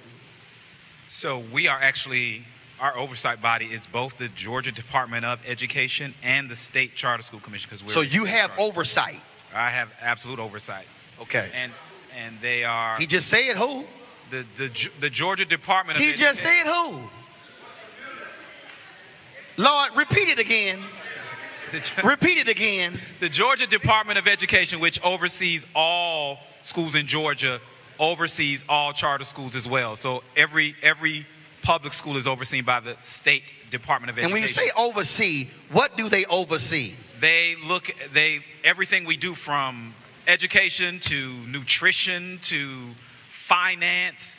There are about 10 departments in the DOE, and they all have a direct line to us. They send auditors out twice a year.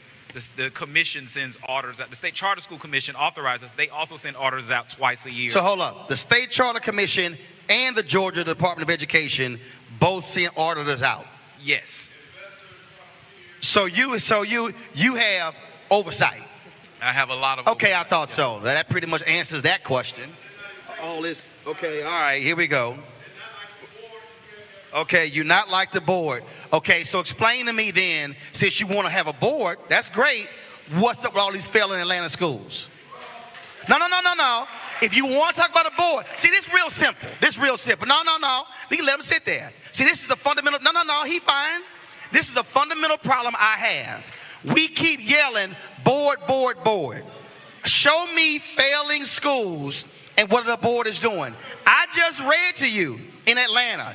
They are going to vote in 2 weeks on a new system. So what is it? Take your pick. Which is it? Are you mad at the charters? Or you're saying a board? But if the schools have been failing, what's up with the board? No. Since y'all want to talk, if the schools keep failing and y'all keep saying board, why are the schools failing? Why does that black element...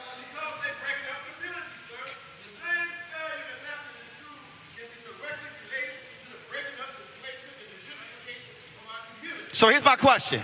So for you, gentrification is the reason for it. Gentrification. So if a school in Atlanta has been failing for 20 or 30 years, whose fault is that? Okay. All right. Now y'all saying by design. Okay. So here we have an opportunity to control our schools, but you got a problem with that. That makes no sense to me. Why did they vote to stay and help their community school? All right. So the question is, why not focus on the community school versus creating or supporting a charter school? Jason, go ahead. I believe that you can do both. I started out as a public traditional school advocate, and then, I was introduced to school choice. That doesn't mean that I still don't go to Ignatius Jones and FL Stanton and I know their data. I know what's happening because those are my community schools. I went to those schools, so I know what's happening, and that's what I encourage other people to do. I support Ivy just as much as I support Douglas, just as much as I support my elementary schools that I went to, and that's what we all have to do. We can't make it a... Hold on. He is talking. Brother Shakir, hold on. Here we go. Go ahead, Doc. Go ahead. That's a good point. I could have, because my zone school was Washington, but during that time, during the 90s, there was a lot of gang activity, and my parents did not want me to go to Washington. So I was able to go to Douglas through the magnet program. Like a lot of my classmates, and a lot of my friends. That is school choice. My parents had a choice. If they did not have that choice, I could have had a different outcome. And right. So that is the reality that we have to realize. Why are we in a position to say what somebody's choice should be? Why should I say, oh, this parent should have a choice and that parent That's should right. not? Now, here's the next question here. When we speak of resources needed in schools, it's not simply money. For children who have a lot of trauma, there needs to be more people services. Now, here is, again, one of the fundamental problems. Unfortunately, our schools are becoming community service centers. You have schools where, now you got to ask why. Now what happens is, in our schools, they want to deal with nutrition, deal with dental, deal with mental. Why? Because cities and counties over the last 30 years got rid of community health centers. So if you want to talk, so the deal is, and again, with family of educators, the problem we're seeing today is that education is actually 6th and 7th in schools today because they were forcing schools to deal with all the other issues. A school is there to deal with education, not healthcare, not dental, not nutrition. And so public folks out here, you should be challenging the city council of Atlanta, the county commissioners, to reopen and to also fund community health centers so schools can focus on what they're supposed to do as education and not be community service centers. All right, next question. Special education has never been fully funded. The idea is still applicable for charter schools. And so how do we deal with education, special education funding with traditional schools and charter schools? Anybody? It begins with starting to understand how special education works. There are so many children you're in special education just because our teachers don't know how to reach them. So we have to be able to support teachers. We have to be able to support parents. It starts there. It also starts with legislation. A lot of our policies are designed and connected to the mechanism of how black boys act.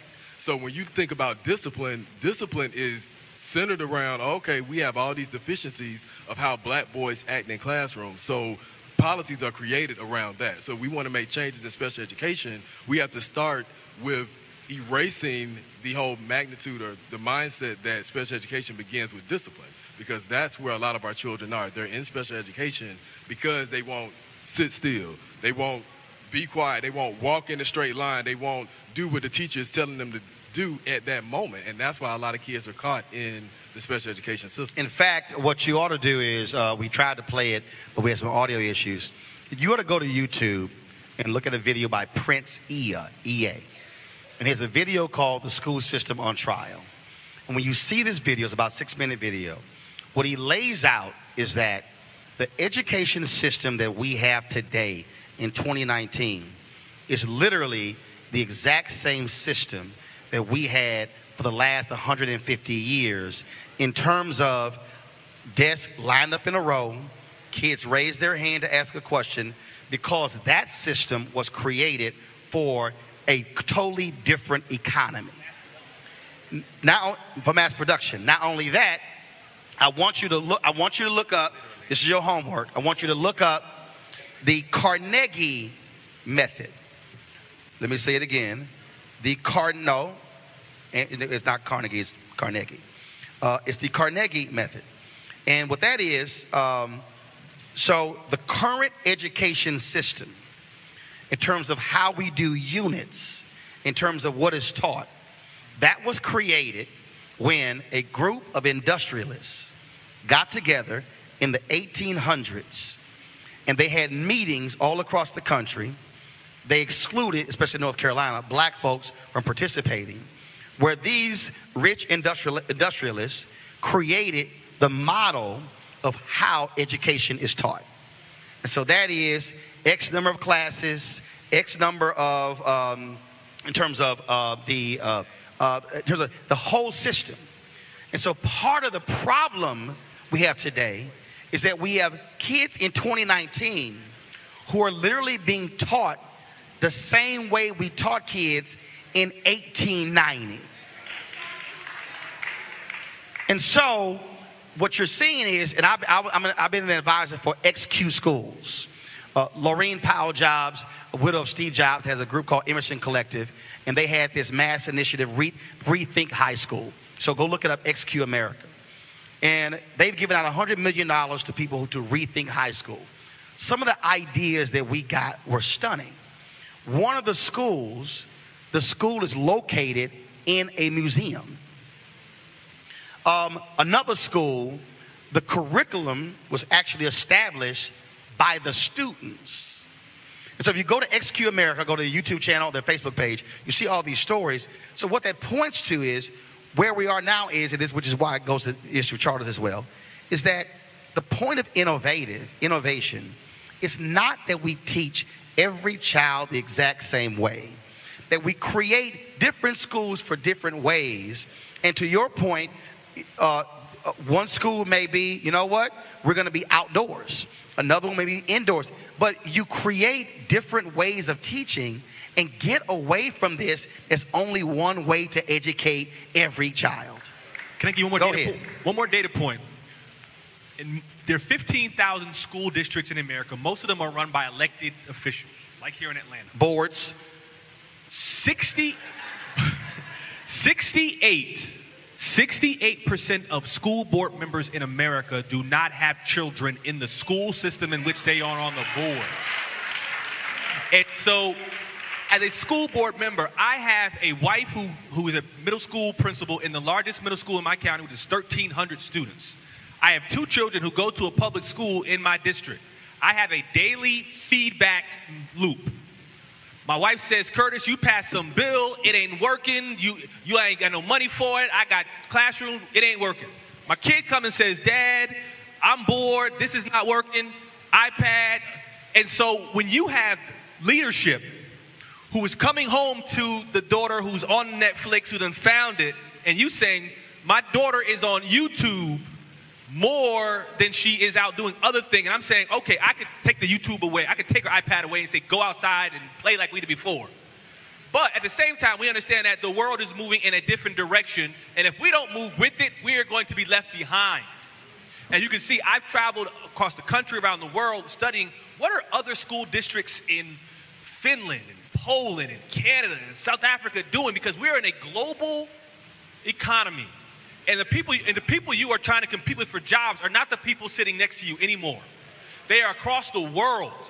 And if you are not moving at a speed that's comparable or faster, and you wonder what happened, where did jobs go, what happened to this city, why is this community no longer viable, what happened to this? Because we were moving too slow, and we were too busy thinking about adults and how adults felt about themselves, and not about the kids who we knew were going to be tomorrow's employers and employees. And so we got to have that conversation where we're talking about, let's put leadership in people who are going to have to deal with this, not just at school board meetings, not just at city council meetings, not just at state legislative meetings, but you have to come home with it. You got to leave. You got to wake up with it in the morning and saying, "Are you going to educate my baby?" That's right. The way I want her to educate it, because if you're not, then I'm going to have to make some changes. Representative Stovall, is online education allowed in Georgia? Yes, sir. Yes, online education is actually another type of charter school as well, and it is free. Like I said before, there's no tuition charge. And most of the times the parents who choose for their children to enroll in online schooling is because of the flexibility. I know my daughter, during her 11th grade year, she was online. My niece and nephew at one point were online students. And currently in Clayton County, there's a unique model, Ambitious X Learning Center, where they have infused brick and mortar with online school with Georgia Connections Academy. And it has allowed them to, for their students, when they're not online doing their classes, they've been able to take them on educational resources type of trips. And they've actually, I think to the date, since school started in August, they've actually gone on about 60 trips around the state. They even have gone out of the state because of that flexibility that they're allowed because of online schooling. I'm going to go down the line, final comments, and then, because I wait for other questions, 30 seconds each, go. So again, I want to invite you guys out to the barbecue on March 2nd. I also want to invite you to the APS Excellence and Equity meeting on the 25th. Roland mentioned it briefly, but that is a community meeting at Hope Hill at 6:30. And March 4th, there's the board vote at the APS building at 130 Trinity. I want to invite you out to that as well. People equal power. Let's stand for excellence. Let's stand for quality schools. And let's stand for these kids getting educated, our kids getting educated. Roland gave me 30 seconds to do this real quick. Everyone look around the room. Please look around. Just turn around, look around. Look at your neighbor. Look at your neighbor's face and say, "I love you." I'm serious. I need you. We in this together. We got to walk away from this saying, don't walk away from tonight thinking that I'm against you and the person who made a comment does not feel about children in the system any different than you do. We cannot walk away as adversaries. This is way too important. And our children can't afford for us. They're sitting around looking at us, wondering what's going on. I'm going to leave you with this. Here's an old African proverb. When the elephants fight, the grass suffers. These children are waiting for us to get our stuff together. They can't wait. And so we have to leave here with the determination to fight for what's best for our children, because in many cases they have no voice. Thank you all for coming out. Danielle? Wow, there's so much I can say. What I will say is that we focus so much on policy sometimes, we don't think about home. So one thing that I want to say is that do not leave here not thinking about your own child or your own cousin that you can be of service to and that you can help. Don't go to the Capitol if you didn't help your home first. That's my only message. Gavin? So I just don't want to leave here with the false narrative that this is somehow a battle between black educators in traditional public schools and black educators in charter schools. That seems to be what always happens. Yep. We wind up getting in a space and we wind up going at each other, getting divided, and nothing ever happens. We are actually on the same side.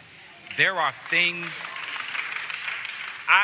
most of the educators I know who are in leadership in traditional public schools are amazing people. I have consulted with districts all around this country, traditional public, and have met amazing people. it is a challenge for all of us. I think what Ms. LaSure said, Dr. LaSure said, was the key. We don't actually have an agenda for our kids. Traditional public charter. The major problem that we all have is that there is a regime started by policymakers whose children aren't in these schools that focus on test taking. We do need to measure what our kids know, but when the score itself becomes the thing, we'll go get it however we want. And it won't have anything to do with learning. It will have to do with getting a number. While the rest of the world has moved on. The suburbs don't care. Private schools don't care. Upwardly mobile people don't care.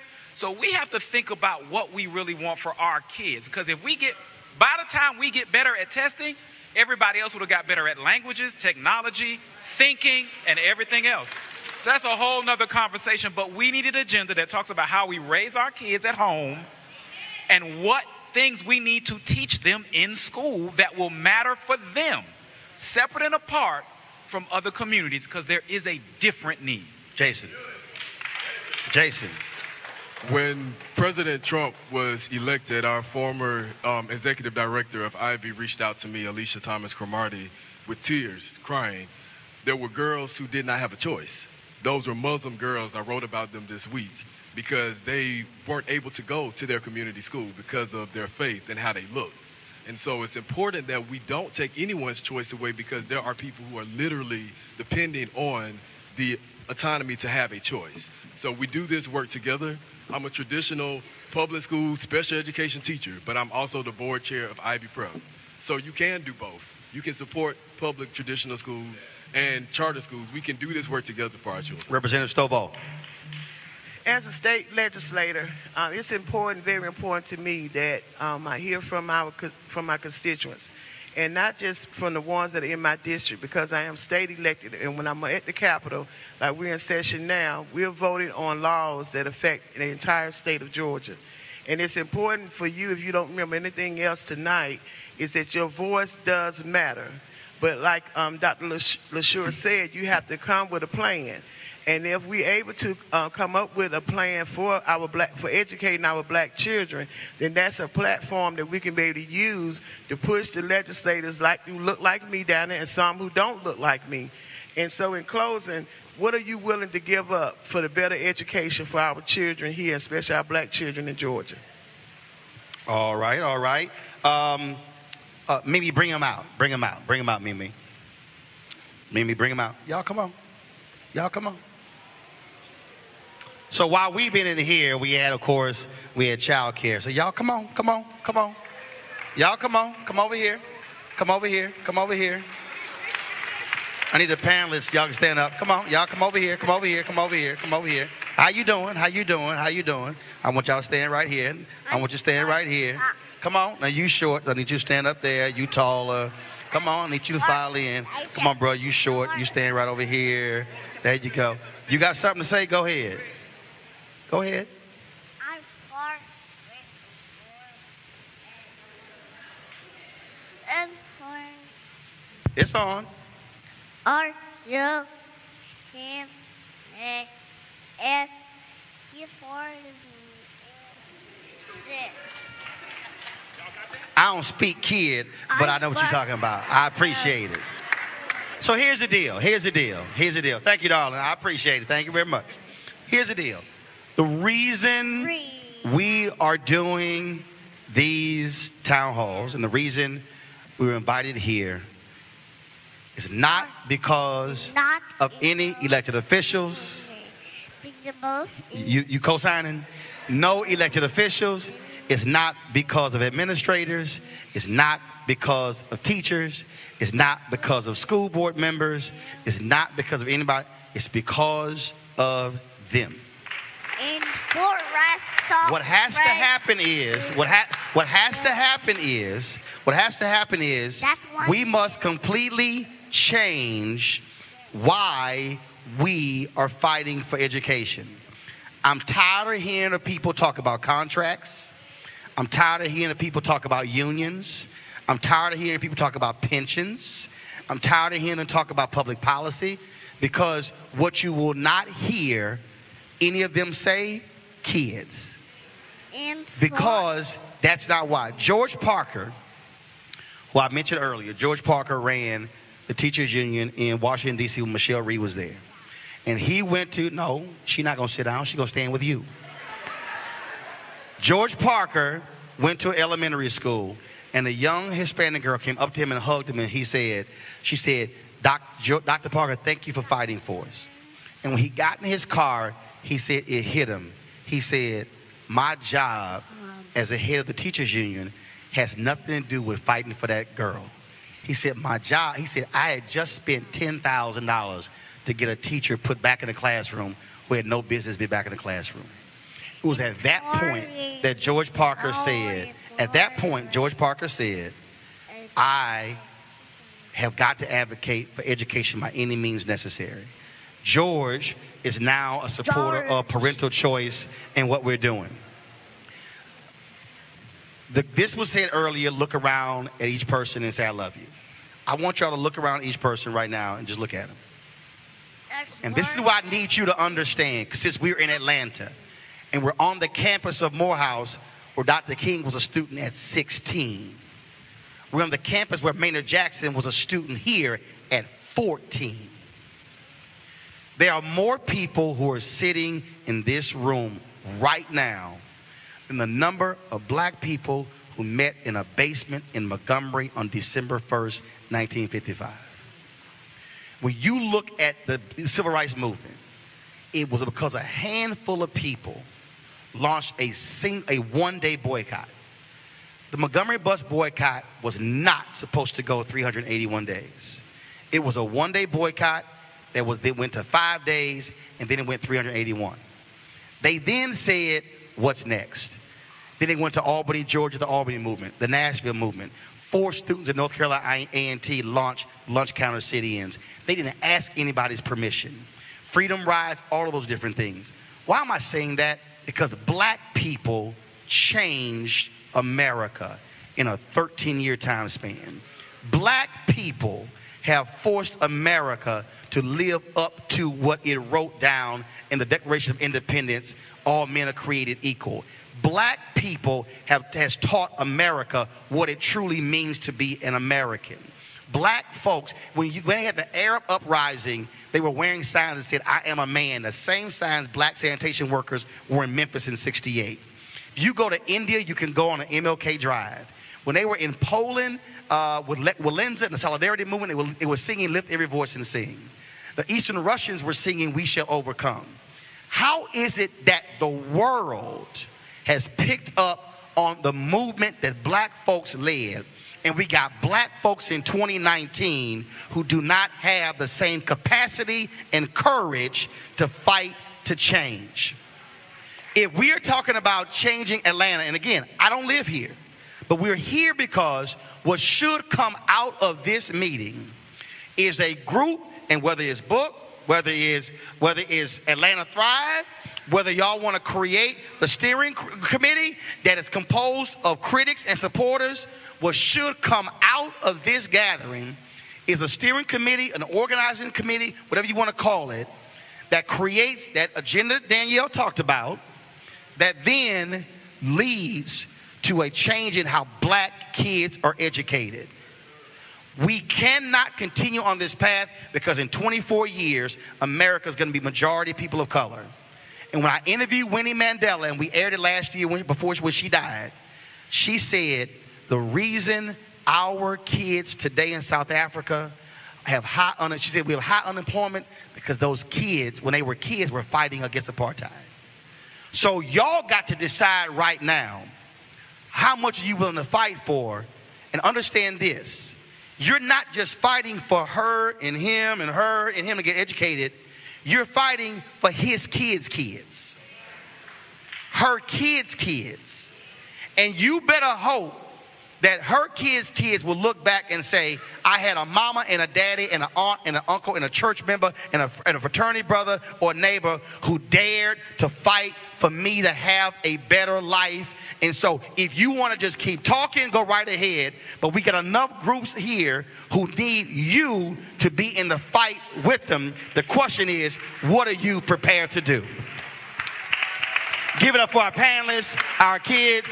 Give it up for all of our groups, the 74, the school choices, the black choice. If you have not signed up for those tables, go outside. They're there for you. Let's change the future for our kids. Y'all have a great night.